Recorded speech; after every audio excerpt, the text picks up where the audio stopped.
ሕይወታችሁን መቀየር ከፈለጋችሁ በየዕለቱ ማለዳ ስትነሱ ለራሳችሁ ማለት ያለባችሁን 9 ነገሮችን ልነግራችሁ ዛሬ መጥቻለሁ። እነዚህ 9 ነገሮች በየዕለቱ ስትነሱ ማለዳ ለራሳችሁ የምትነግሩት ከሆነ ሕይወታችሁ በማታስቡት መልኩ ይቀየራል። ዓላማ ያላችሁ ግባችሁን ማሳካት የምትፈልጉ ሰዎች ከሆናችሁ እኚህ የምነግራችሁን 9 ነገሮች ሁሉ ጊዜ ከእንቅልፋችሁ ስትነሱ ለራሳችሁ ንገሩት። ማለዳ ሰዎች ለአእምሮአቸውና ለሰውነታቸው የሚነግሯቸው ነገሮች በሕይወታቸው የመሆን ዕድሉ ሰፊ ነው። ስለዚህ ስትነሱም ሆነ ስትተኙ በቀን ውሏችሁ ላይ እነዚህን 9 ነገሮች እያሰባችሁ ከኋላችሁ ሕይወታችሁ እጅግ ወደምትፈልጉትና ከፍ ወዳለ ምዕራፍ መሻገር ይችላል። 9 ነገሮች ምንድናቸው? አብራችሁን ቆዩም። የመጀመሪያው ሕይወታችሁ እንዲቀየር ማንነታችሁ እንዲለወጥና እጅግ አስገራሚ ሰው ከመሆን ከፈለጋችሁ ለራሳችሁ እንደዚህ በሉት። እኔ እጅግ በጣም ምርጥ ሰው ነኝ። ይህ የሁል ጊዜ አእምሮአችሁ ንግግር የአንደበታችሁ ፍሬ፣ የመንፈሳችሁ መግባቢያ ልታደርጉት የሚገባ ቃል ነው። ለራሳችሁ ሁል ጊዜ እንደዚህ በሉት። I am the best። እኔ ምርጡ ነኝ። እኔ እጅግ አስፈላጊውና ወሳኙ ሰው ነኝ። የማልችለው የማልፈነቅለው ድንጋይ የለም። እችላለሁ፣ አቅም አለኝ። እኔ ምርጡ ሰው ነኝ ስትሉ ለራሳችሁ ንገሩት። ይህ በማታስቡት መልኩ ሕይወታችሁን የሚቀይር እጅግ አስደናቂ ንግግር ነው። ይህን ንግግር ታዲያ ማለዳ፣ ምሽት እንደዚሁም በቀን ውሏችሁ ሁሉ ልታስቡት የሚገባ ሲሆን ይህንን ስትሉ አእምሮአችሁ ያላችሁትን ይቀበላልና እውነትም እናንተ ምርጡ ናችሁ እያለ በተደጋጋሚ ይነግራችኋል። ሁለተኛ፣ የትኛውንም ነገር ማድረግ እችላለሁ። ብዙ ጊዜ ሰዎች ይህንን ከማለት ይልቅ ኧረ ይህንን አልችልም፣ ይሄ ሲከብደኛል ማለት ይቀላቸዋል። ነገር ግን ያልገባቸው አንድ ነገር አለ። ይህንን ባሉ ቁጥር የማይችሉት እየበዛ አእምሮአቸው ያሉትን እየተቀበለ ይህንንማ አልችልም እያላቸው ይሄዳል። ነገር ግን ዛሬ እጅግ ሚስጥር ልንገራችሁ።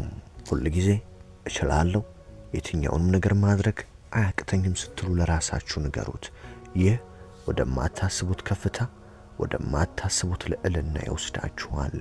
በሕይወታችሁ የሚገጥሟችሁን የተለያዩ ችግሮች እንድትፈቱ ምክንያት እየሆናችሁም ይመጣል። ስለዚህም ሁል ጊዜ የትኛውንም ነገር ማድረግ እችላለሁ ስትሉ ለአእምሮአችሁ ንገሩት። ሶስተኛ፣ የወደፊት ሕይወቴ እጅግ ብሩህና ህልሜ እጅግ የሚሳካ ነው ብላችሁ ንገሩት። በርካቶች ስለ ወደፊት ሕይወታቸው ይጨነቃሉ። እኔም አንተም አንቺም ነገ ምን ሆናለሁ፣ ነገ መድረሻዬ የት ነው የሚለው ነገር ያስጨንቀናል። ዛሬ የምነግራችሁ ነገር ግን ነጋችሁ እንዳያስጨንቃችሁ የሚያደርግ እንደዚሁም ነጋችሁ ላይ ልክ እንደ ትንቢት በመናገር ነጋችሁን ብሩህ የምታደርጉበት መንገድ ነው። ይህም ማለዳ፣ ምሽት ሁል ጊዜ በየቀናችሁ ለአእምሮአችሁ ልትነግሩትና ልትመግቡት የሚገባ ምግብ ነው። የወደፊት ሕይወቴ ብሩህ ነው። የወደፊት ሕይወቴ ያማረ ይሆናል። ያሰብኩበት ደርሳለሁ፣ ያለምኩትን አሳካለሁ። ይህ የኔ ሕይወት ግዴታ ነው። ስለዚህ የወደፊት ሕይወቴን እያየሁት ነው፣ እጅግ ብሩህ ነው ስትሉ ለራሳችሁ ንገሩት።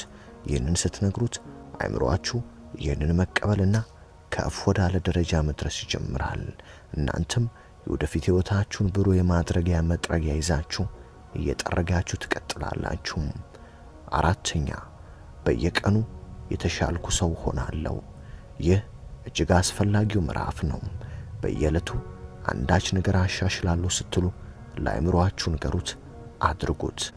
በየዕለቱ ዕውቀታችሁን ጨምሮ በማንበብ በማየት የተለያዩ ነገሮችን ሰርች በማድረግ በየዕለቱ የተወሰነ ዕውቀት ከምታውቁት ላይ ጨምሩ።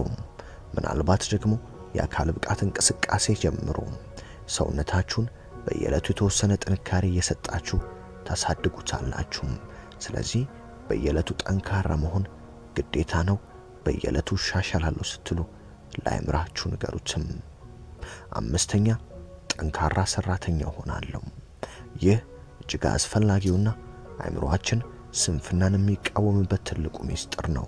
ለጭንቅላታችሁ እኔ ጠንካራ ሰራተኛ ነኝ፣ በእድል የሚሆን ነገር የለም፣ አቋራጭ መንገድ የለም፣ ጠንክሬ እሰራለሁ እያላችሁ ስትነግሩት እሱም አዎ ጠንክሬ መስራት አለብኝ የሚለውን ይቀበላል። ታዲያ ስንፍናችሁንና ድካማችሁን አስወግዶ ከፍ ወዳለ ብርታት፣ ከፍ ወዳለ ጥንካሬ ይወስዷችኋል። ስድስተኛ ሰበብ አታብዙ፣ ምክንያት አታብዙም። ስተታችሁን ተቀበሉ፣ ያጠፋችሁትን እመኑ። ስለዚህ ሁል ጊዜ ይህንን አጥፍቻለሁ፣ ይህንን ኃላፊነትን ይወስዳለሁ ስትሉ ለጭንቅላታችሁ ንገሩት። የትኛውም ምክንያት፣ የትኛውም ሰበብ አታብዙም።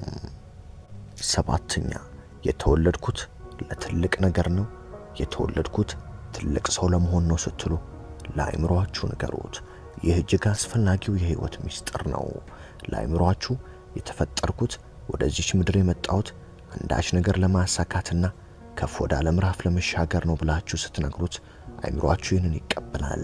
ታዲያ እናንተን ከፍ ወዳለ ትልቅ መዳረሻ ለማድረስ አብሯችሁ ይተጋል፣ አብሯችሁ ይለፋል።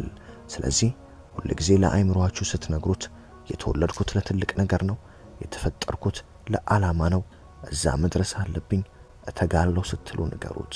ያ የመሆን እድሉ ወደ ህይወታችሁ እየመጣ እጅግ ሲሰፋም ለህይወታችን ሁሉ ጊዜ የሚያስፈልገው የንግግርና ምግብ አእምሮአችንን ስንመግበው ጭንቅላታችን ይህንን እየተቀበለ የሰው የተወለደው ለትልቅ ነገር ነው፣ ትልቅ ነገር ላይ ላደርሰው ይገባል ሲል ያምናል፣ ይቀበላል።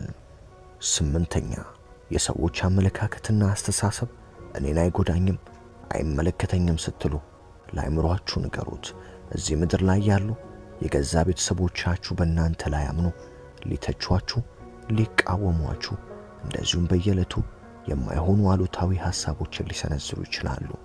አትችልም፣ አትይም፣ እንደዚሁም ይህንን አታደርገውም፣ አታደርጊውም የሚሉ ቃላቶችን በየዕለቱ የገዛ ቤተሰቦቻችን፣ ጓደኞቻችን፣ የሥራ ባልደረቦቻችን ሊናገሩን ይችላሉ።